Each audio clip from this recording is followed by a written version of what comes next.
कल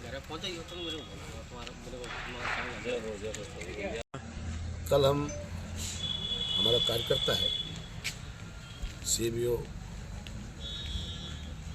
खिलाड़ी राम जाटव, उन्हें घर पे परिवार में त्योहार का दिन था तो आए थे, चाय पी रहे थे। अचानक आध पौने घंटे बाद एक हुजूम बढ़ कर आया और नारे लगाते हुए उस जगह पहुंचा जहां हम रुके हुए थे। हम ऊपर की मंजिल में थे। परिवार में मेरे साथ मेरी पत्नी, मेरा बेटा और मेरे पुत्र थे। जिस तरह का माहौल और जिस तरह के हालात हुए, हम भी घबरा गए और कांच का तोड़फोड़ करने लगे। शीशा तोड़ा हुआ है, टायरों की हवा निकाल दी,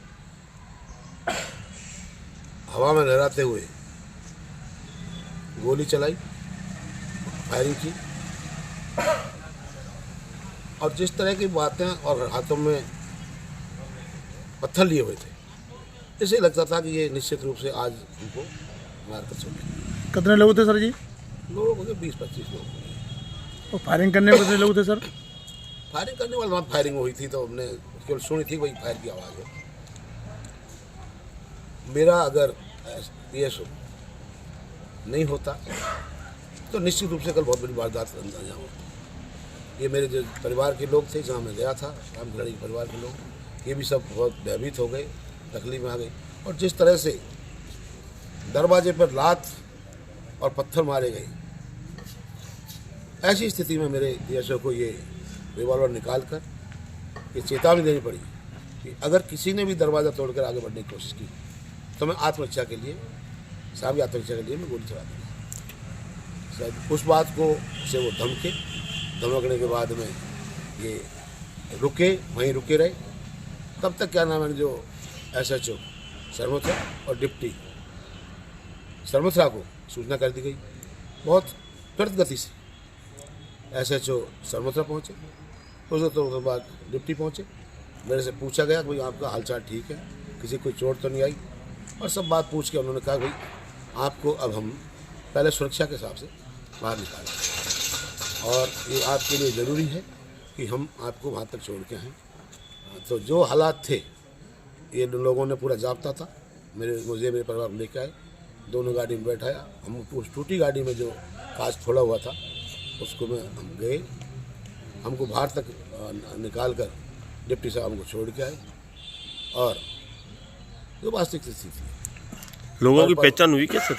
हाँ, पहचान क्या नाम है, जो हमारे जो लोग थे वहाँ पर मौजूद इस परिवार के, उन लोगों ने अंधेरे में, थोड़ा अंधेरा था उजाला, उसमें उनकी शक्लें देखी है, आवाज़ सुनी है।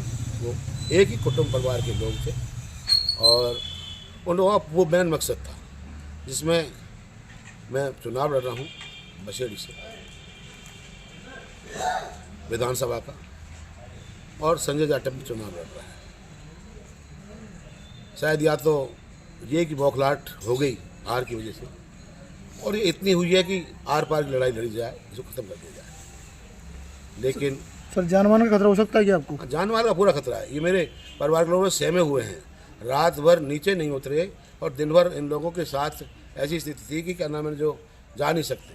तो जो भय का माहौल है इस परिवार में और जिन लोगों ने किया है, इन पर तुरंत कार्रवाई होनी चाहिए। मैं MLA रहा और अभी मैं 3 तारीख तक तो विधायक ही हूँ, चुनाव लड़ रहा हूँ, बात अलग है। रिजल्ट के बाद में मैं हटूँगा, कौन बनता है कौन नहीं बनता है तो जनता जनार्दन माई बाप सिखाएगी। लेकिन मेरे राजकाल में, मैं MP भी रहा पहले, किसी की हिम्मत नहीं हुई कि सरमथरा में बसेड़ी में कोई किसी ठेले से मूंगफली उठा खा जाए। गुंडागिर्दी, दलाली सब खत्म। तो आज वो गुंडे दलाल हैं ना, वो इतने परेशान हैं, तकलीफ में है, तो वो भी घूम रहे हैं। तो ये मेरे को चुनाव प्रचार में भी मेरे साथ तकलीफ हो सकती है, मेरे को कई वारदात हो सकती है, मेरे को अवरुद्ध किया जाता है। तो मैंने तो निवेदन किया है ऐसे हिसाब से कि भाई इस बात को ध्यान में रखिए। कल के लिए क्या नाम है, आपको प्रोवाइड कराना बहुत आवश्यक है, सुरक्षा की दृष्टि से ज़रूरी है। और ये बात में अभी FIR कराई है, 391/2023 FIR नंबर है। मैं इस FIR को इलेक्शन कमीशन को भेज रहा हूँ ताकि ऐसे गुंडे, असामाजिक तत्व जो हैं उनकी जांच कर उन पर सख्त कार्रवाई इलेक्शन कमीशन भी करे। खबरें वो भी HD क्वालिटी में और हाँ, बेल आइकन दबाना ना भूलें ताकि हर खबर हो आपके घर। अमर उजाला, निष्पक्ष, निर्भीक, निरंतर।